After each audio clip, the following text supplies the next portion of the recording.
You are literally the only human being walking on earth right now with your experiences, your heart, and your gifts as a combination. You're the only one. You bring something very unique to the table. Rory Vaden on my show, I don't think he was the first to say it, but I'll give him credit, says that you are most qualified to help the person that you used to be.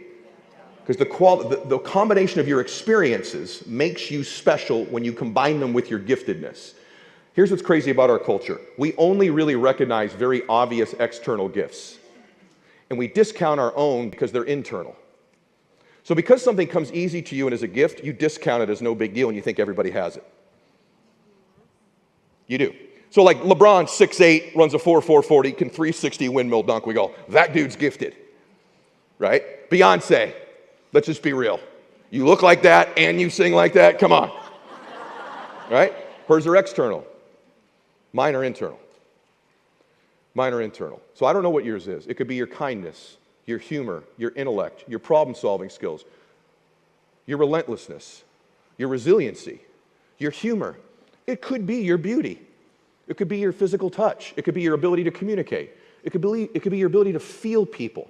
It could be your ability to make people feel seen and felt. It could be your math skills. It could be a lot of things.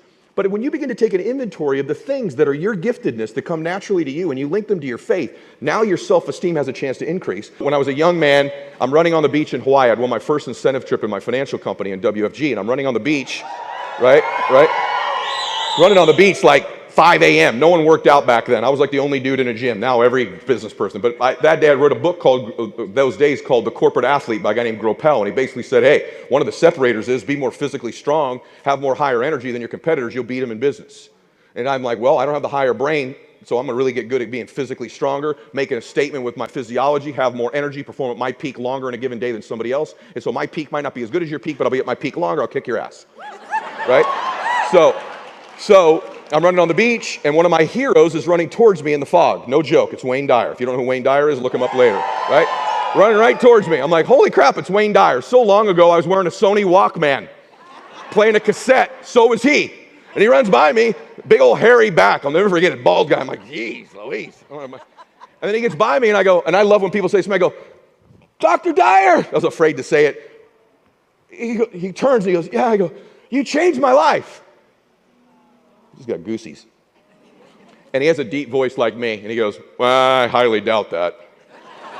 I bet you changed your life. But how'd you do it? And he starts walking towards me. I'm like, holy shit, that's Wayne Dyer. Walking right towards me right now. And we both stop running. We sit on the beach. And I sat there for 90 minutes with one of my heroes. And so people always ask me, why do you take so much time when you meet people? Because it was given to me. And we stayed connected for the rest of his life. And at the end of our meeting that day, he said something really powerful. He goes, Ed, you're going to change the world. And he goes, it's not because of your unbelievable ability to communicate and your big brain, of which he probably said to other people. But I thought he's never said this to anybody but me, I'm sure. Right? And he goes, I'd like to be in your life. I go, okay, yeah, that'd be great. That'd be great. He goes, let me tell you why you're going to change the world. He goes, you have beautiful intent. He goes, Ed, if you keep trying to link your self-confidence to your abilities, you'll be chasing that tail the rest of your life. I go, I wish you would have told me that when I played baseball. He goes, Ed, you have unbelievable intentions. You're a good man. Your outcome is to serve and to help people. You're incredibly equipped to do it, by the way. But he goes, do me a favor, and every time you need to notch that self-esteem up a little bit, connect with your intentions before a meeting, before a speech, before anything. Connect with your intentions, Ed. And I'm going to tell you right now, your belief in yourself will go through the roof because that's something you intuitively know to be true about you. I remember going, I do think I've always been a pretty good person. I do want to help people. Filled me up. So before I come out here, I do my prayer, and then I focus on my intentions. I do it before about every encounter I ever have. I'm at 85. I'm at 90. Association is getting around people who live in that area at a higher thermostat setting than you. And they heat you up, like Dr. Dyer did for me. So if I wanted to get really fit, I'd sit around a bunch of people who are fit at about 110 degrees, and by just being near them, they heat you up somewhere between their setting and yours. It automatically happens. You want to increase your faith? You have a bunch of people around you that just have a stronger faith than you do. By being around them regularly, they'll heat you up somewhere between them and theirs. Physiology, money, every area of their life, association heats you up to theirs. Why?